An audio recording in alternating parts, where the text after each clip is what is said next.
안녕하세요. 송파삼성탑 정형외과 원장 이원영입니다. 오늘은 어깨 오십견에 대한 주제로 이야기를 나눠보겠습니다. 오십견은 만성적으로 어깨 관절의 통증과 운동장애, 특히 능동적인, 수동적인 운동 범위가 모두 감소하는 것을 나타냅니다.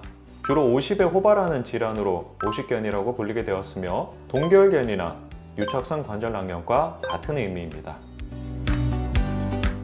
전체 인구의 약 2% 정도에서 유발되는 흔한 질환의 하나로 분류하면 특발성과 비차성으로 나눠 볼 수 있습니다. 특발성 유착성 관절낭염이란 특별한 원인 없이 통증이 수반되는 수동적, 능동적 운동장애를 가져오는 질환이라고 할 수 있고 주로 경관절낭의 경축이 문제가 됩니다. 2차성 유착성 관절낭염은 전신 질환이 있거나 어깨 자체에 질환이 있는 것으로 인해 경관절에 경직이 생기는 것이고 경추 주위의 병변으로 올 수 있는 어깨 강직, 골절, 탈구 등의 외상으로 인한 외상성과 수술 이후 합병증으로 오는 증상으로 나눠 볼 수 있습니다. 오십견은 흔히 특별한 외상이 없거나 경미한 외상 이후에 경관절 부위에 둔통이 시작이 되어 서서히 통증이 심해지면서 관절 운동에 제한을 나타냅니다. 원인을 모르는 특발성의 경우는 대개 50대 이후에 호발을 하고 환자는 다른 경관절 환자와 마찬가지로 심한 통증, 야간통과 운동 제한을 보이게 됩니다. 흔히 누워있는 자세에서 통증과 불편감이 더욱 심해져 야간통 때문에 수면장애가 발생하기도 합니다.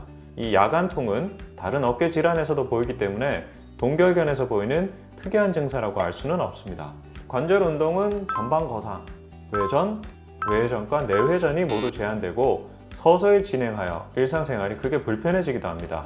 동결견은 여러 각도의 수동적 운동 시 심한 통증을 호소하지만 회전근개 질환은 별도의 운동에서만 통증을 보여 구별할 수 있습니다. 수동 운동 범위의 감소로 머리 빗질을 하기 힘들다던가 얼굴을 씻기가 힘들다고 하고 선반이 물건을 짚기가 힘들다고 호소하는 경우가 많습니다. 동결견이 초기인 경우에는 회전근개 질환과 구별이 잘 안되지만 경과가 상당 기간 지났거나 심하게 구축이 된 경우는 상완관절하 운동은 전혀 없이 견갑, 흉곽 운동만 일어나 덜컹거리면서 움직이는 것을 느낄 수 있습니다. 만성적으로 어깨 관절의 통증과 운동의 장애, 특히 능동적, 수동적 운동 범위가 모두 감소하게 됩니다. 검사자가 거상 운동, 중립이 외회전 운동, 외전에서의 내회전과 외회전 운동의 범위를 확인하는 운동 범위 검사를 통해서 관절낭의 구축 정도를 확인해 볼 수 있습니다. 이러한 이학적 검사를 하는 도중 회전근개 질환은 통증이나 압통이 견봉바로 전방에 있다고 표현하지만 오십견은 환자 자신이 어디가 아픈지 정확하게 말을 못하고 전체적으로 아프다고 이야기하는 경우가 많습니다. 대부분의 오십견 환자는 이학적 소견 그리고 진찰 소견에 따라 진단이 확인되는 경우가 많지만 관절염 정도나 석회성 건염 동반 유무 확인을 위하여 방사선 촬영이 필요합니다. 오십견의 단계는 크게 프리징 스테이지, 프로즌 스테이지, 소잉 스테이지 세 단계로 나뉘게 됩니다. 먼저 1단계 프리징 스테이지는 통증 단계 혹은 냉동 단계라고 할 수 있습니다. 서서히 통증이 심해지며 관절의 운동 범위가 줄어드는 단계로 밤에 통증이 심해 잠을 잘 못 드는 시기이기도 합니다. 어깨 관절을 싸고 있는 어깨 관절낭이라는 구조에 염증이 생기기 시작을 합니다. 1단계 환자들이 자연 치유를 기대하며 3에서 9개월가량 증상을 방치하다 보면 2단계인 프로즌 스테이지로 진행이 되는데 움직임의 통증이 유발되고 점점 움직임이 줄어들고 그러다 보면 관절낭에 유착이 생겨 뻣뻣한 상태가 됩니다. 3단계인 소잉 스테이지는 완화 단계 혹은 해동 단계라고 합니다. 어깨의 움직임이 점차 정상화되는 시기로 12에서 24개월 정도 걸리는데 관절이 완전히 회복되지 않는 경우도 있습니다. 오십견 치료의 목표는 통증을 완화하고 운동성을 회복하는 것입니다. 운동성에 장애를 주는 것은 관절낭의 병적인 섬유화로 인한 비후화, 구축 상태이고 통증의 원인은 관절낭 염증이 주된 것입니다. 따라서 치료는 염증을 줄이고 관절낭을 유연하게 하는 것이 핵심입니다.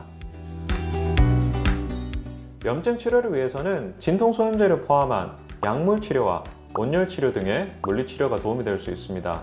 가장 강력한 치료는 관절강내의 주사치료이고 특히 제1, 2기에는 빠른 효과를 보일 수가 있습니다. 초음파 영상을 통해서 회전근개의 상태와 주변 조직의 염증 정도를 확인하고 초음파 유도화 정확한 위치에 주사 치료를 시행을 하게 됩니다. 통증 완화를 위하여 처음에는 염증, 통증 호전 목적의 소형 주사가 사용되고 이후 히알루론산과 같은 연골 윤활 양부를 관절각 내에 주사하게 됩니다. 주사는 보통 1주 간격으로 3에서 6회차 정도 시행을 하게 되고 치료 횟수는 환자의 증상에 따라 가감하게 됩니다. 관절낭의 비후와 구축을 해결하기 위해서는 스트레칭이 가장 중요한 치료 방법으로 스트레칭을 통해 운동 범위를 회복하고 관절 주변 연부 조직의 유연성을 회복합니다. 특히 도수 치료의 병행을 통해 관절 가동 범위의 회복을 기대할 수 있습니다.